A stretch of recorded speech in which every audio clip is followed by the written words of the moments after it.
मोदी जी आसाम गए, उन्होंने कहा किसानों का दर्द या लोगों का दर्द एक चाय वाला नहीं समझेगा तो कौन समझेगा।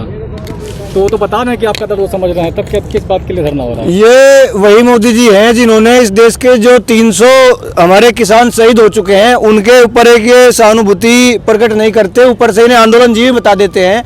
ये वही मोदी जी हैं जिनसे किसान चंद कदमों की दूरी पर संसद से दूर पड़ा है, अब तक उन्हें किसान दिखाई नहीं दिए हैं और अब बंगाल जाकर एक किसानों को गुमराह करने का काम कर रहे हैं। बंगाल की जनता को वहां पर नारे लगवा रहे हैं अब की बार मोदी सरकार। अरे देश का प्रधानमंत्री, पूरे देश का प्रधानमंत्री होते हुए अगर उन्हें किसानों से इतनी सहानुभूति है तो माननीय प्रधानमंत्री जी, आपकी इस वीडियो के माध्यम से मैं कहना चाहता हूं, माननीय प्रधानमंत्री जी आप आइए, किसानों से खुले मन से बात कीजिए और इनका दुख दर्द जानिए। आने वाले समय में ये किसान आपको आंखों पर बैठाएगा, पिलकों में बैठाएगा। लेकिन ये वही किसान है, पूरे देश में किसान आंदोलन चल रहा है जिन्हें आप आंदोलन जीवी बता रहे थे, जिन्हें आप कह रहे थे कि इनका तो काम है आंदोलन करना।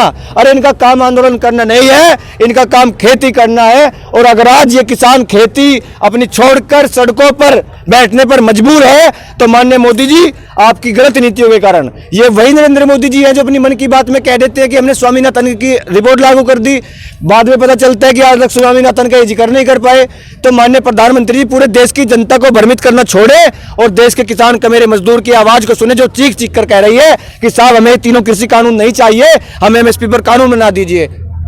बीजे आप कह रहे हैं किसानों की बात, वहाँ उनके नेता साक्षी महाराज ने कहा किसान ही नहीं है तो खालिस्तानी है, आतंकवादी हैं। अरे ये तो न जाने कब से इन किसानों को खालिस्तानी, पाकिस्तानी, आतंकवादी कह रहे हैं। लेकिन आप आकर तो देखिए, जब 2013 में यही किसान सड़कों पर बैठता है तब साक्षी महाराज और इनके पार्टी के जो राजनाथ सिंह है, राजनाथ सिंह इन्हीं किसानों के बीच में इन्हीं सड़कों पर आकर कहते हैं कि जहां मेरे देश में मुझे पता चलता है किसान आंदोलन चल रहा है मैं सड़कों बीच आ जाता हूं। ये वही किसान रहते हैं जब आप पश्चिम उत्तर प्रदेश में आते हैं माननीय मोदी जी तो कहते हैं मैं चौधरी चरण सिंह जी की धरती पर खड़ा हूं और चौधरी चरण सिंह जी की विरासत आज ये किसान है, मैं इनके दुख दर्द को समझूंगा, इनकी आय 2 गुना कर दूंगा। आज इन लोगों को इनके खालिस्तानी, पाकिस्तानी, आतंकवादी नजर आ रहे हैं। अरे साक्षी महाराज जी आपको एक बात बता दूं कि आज देश में सिर्फ किसान ही नहीं, बैंक कर्मचारी भी सड़कों पर है, महिलाएं सड़कों पर है, देश का नौजवान सड़कों पर है, बेरोजगार सड़कों पर है, देश के वकील सड़कों पर है, LIC कर्मचारी सड़कों पर है, होमगार्ड सब सड़कों पर है। देश का आज ऐसा कोई वर्ग नहीं है जो सड़कों पर ना हो। तो क्या आपकी नजरों में आज के समय में सभी खालिस्तानी, पाकिस्तानी, आतंकवादी है? वो तो कह रहे विपक्ष में बरगला रहा है इन लोगों को। विपक्ष बरगला रहा है तो आप बरगलाने क्यों दे रहे हो? आप कर दो। जब यहां से हमारे देश में किसान आंदोलन शुरू हुआ तब ये पूरे विश्व में गया, कनाडा में, USA में, जापान में, स्पेन में, हर जगह किसान आंदोलन हुआ और इस आंदोलन की इतनी बड़ी जीत हुई है कि स्पेन विश्व का एकमात्र ऐसा देश बना है जहां पर MSP पर कानून बन गया है। तो यहां से आवाज उठी, विदेशों तक आवाज चली गई, लेकिन हमसे चंद कदमों की दूर पर इस देश का संसद है। लोकतंत्र कहता है कि जो लोग को मंजूर ना हो, जो इस देश की जनता को मंजूर ना हो, ऐसी नीतियां इस देश की सत्ता को नहीं लानी चाहिए। लेकिन हमारे देश की सत्ता बिल्कुल निरंकुश हो चुकी है, वो जल्द पूंजीपतियों के मैनेजर के रूप में काम कर रही है। इस देश में 4 लोग पूरे देश को चला रहे हैं, अंबानी, अडानी, अमित शाह और नरेंद्र मोदी। MSP की बात आपने की, MSP मोदी जी कह तो रहे था और रहेगा। अरे मोदी जी ने कहा MSP था, MSP है और MSP रहेगा।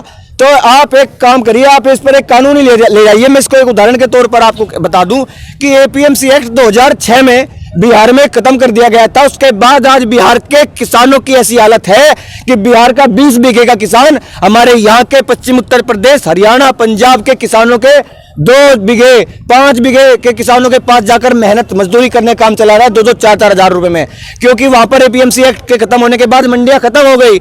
MSP में आपकी जानकारी के लिए बता दूं कि MSP जो मिलता है वो मंडी में मिलता है और आने वाले समय में ये मंडियां खत्म हो जाएंगी, क्योंकि एक प्रलोभन दिया जाता है। जिस प्रकार आपने देखा होगा कि जियो आया, उसने पूरे साल के लिए एक मैनेजमेंट तैयार कर दिया कि फ्री दे देंगे, उसके बाद अब 600 रुपए में क्या नाम हम लोग रिचार्ज करा रहे हैं। इसी प्रकार जब ये कानून लागू हो जाएंगे तो MSP तो रहेगी लेकिन मंडी में रहेगी। मंडी में बैठने के लिए जब व्यापारी आता है तो उसे मंडी टैक्स देना पड़ता है और वहां पर सरकार द्वारा निर्धारित MSP लागू होती है। तो व्यापारी मंडी में क्यों जाएगा जब मंडी में बैठने के लिए टैक्स देना पड़ेगा?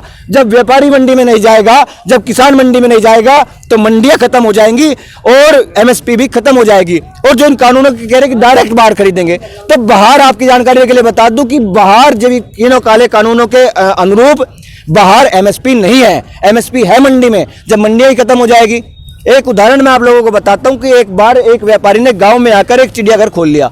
चिड़ियाघर खोलने के बाद उसने कहा कि आ जाओ, शेर है 300 रुपये उसकी उसने रख दी फीस। कोई किसान देखने नहीं गया, फिर 200 कर दी, फिर 100 कर दी, कोई चिड़ियाघर में नहीं गया। उसने क्या काम करा, उसने उस चिड़ियाघर का फ्री कर दिया, पूरा देश पूरा गांव उसमें देखने के लिए चला गया। तो उसने शेर खुला छोड़ दिया। शेर खुला छोड़ने के बाद कहने लगा अब बाहर गेट बंद कर दिया, गेट खोलने के 500 रुपये। तो ऐसा ही कानून ये है, शुरू में किसानों को प्रलोभन दिया जाएगा। अगर मंडी में एमएसपी 1500 रुपये होगी तो ये 1800 रुपये में खरीदने का काम करेंगे, और जब मंडियां खत्म हो जाएंगी फिर वही दमन इस देश के किसानों का शोषण शुरू हो जाएगा। तो मोदी जी, देश को बरगलाना, भ्रमित करना बंद करिए। ये विपक्ष का आंदोलन नहीं है, ये इस देश के किसानों का पवित्र आंदोलन है, इसे पवित्र रहने दीजिए। ममता बनर्जी कह रही हैं खेला होबे, उसका जवाब प्रधानमंत्री जी कहते हैं विकास होबे। उनको कह रहे विकास हम करेंगे, वो खेला करेंगे। नरेंद्र मोदी जी का विकास चिल्ला चिल्ला कर 7 वर्षों से कह रहा है कि मैं होने वाला हूं, अभी तक हमें वो विकास दिखाई नहीं दे रहा। अरे हमारे यहाँ 9 महीने में विकास पैदा हो जाता है, ये 7 साल में अब तक विकास को पैदा नहीं कर पाए।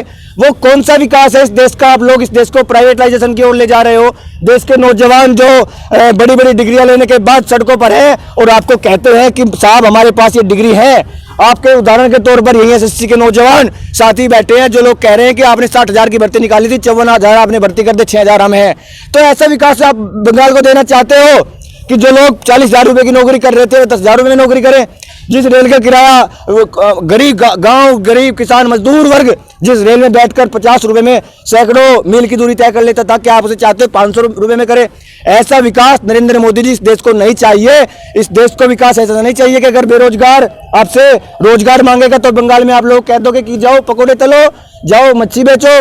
अरे ये रोजगार की श्रेणी में नहीं, ये आता है आप इनकी सरकारी संस्थाओं में जो पूर्वत की सरकारों में भर्तियां खुलती थी उसी की अनुरूप, उसी की भांति आप लोग इस देश को विकास की ओर ले जाओ। लेकिन आप लोग इसको विकास की ओर नहीं, आप लोग इसे गर्त की ओर ले जा रहे हो और इस देश की जनता जागरूक हो चुकी है। योगी सरकार के लिए 4 साल बेमिसाल, और वो उत्तर प्रदेश के जो विकास का मॉडल है बंगाल में लागू करना चाहते हैं।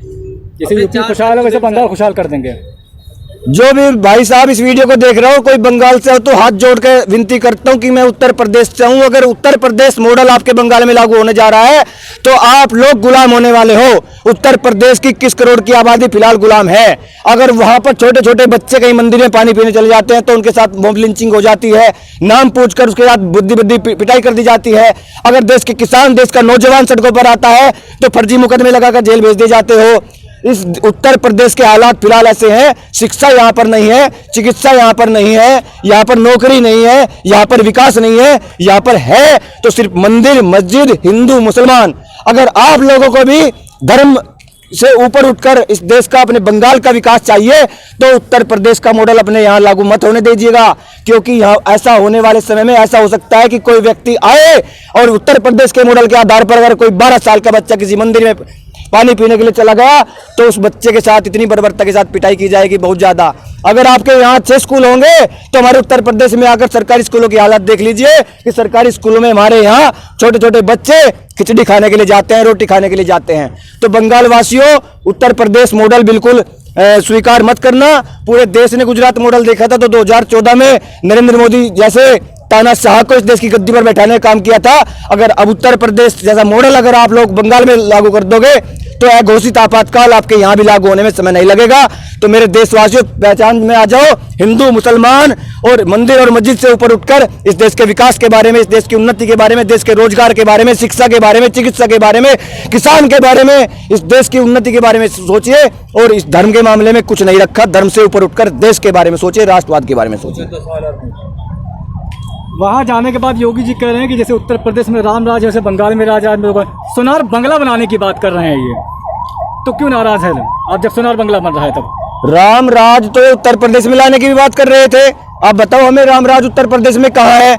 और प्रत्येक दिन आप लोग अखबारों की सुर्खियों में देखते हो कि हमारे छोटी छोटी बहन बेटियों के साथ बलात्कार हो जाते हैं। अगर हाथरस में हमारी एक बेटी के साथ बलात्कार होता है तो आप रातों रात उसका पोस्टमार्टम कराए बगैर आपकी पुलिस उसकी अंतिम संस्कार कर दी जाती है। अरे राम राज की बात अगर करते हो, अगर आप हिंदुओं के भी इतने बड़े हितैषी बनते हो तो हिंदू संस्कृति के अनुरूप किसी भी शव को रात्रि में नहीं जलाया जाता। और आपकी पुलिस, हमारी जो बच्चियां हैं उनके साथ बलात्कार हो जाता है, रात्रि में आप लोग जला देते हो। आपके प्रदेश का किसान सड़कों पर है, छोटी छोटी बच्चों के साथ बलात्कार हो रहा है, छोटे छोटे बच्चों के साथ मॉब लिंचिंग हो रही है। तो ऐसा अगर रामराज था तो ऐसा रामराज हमें नहीं चाहिए। टीवी चैनलों पर रोजगार, महंगाई, ये सारे मुद्दे नहीं है, किसान के मुद्दे टीवी चैनलों पे नहीं है। फटी जीन्स पर चर्चा हो रही है, क्या कहना चाहोगे आप? भाई साहब, ये गोदी मीडिया इस देश की असली हकीकत को बिल्कुल दिखाना नहीं चाहती।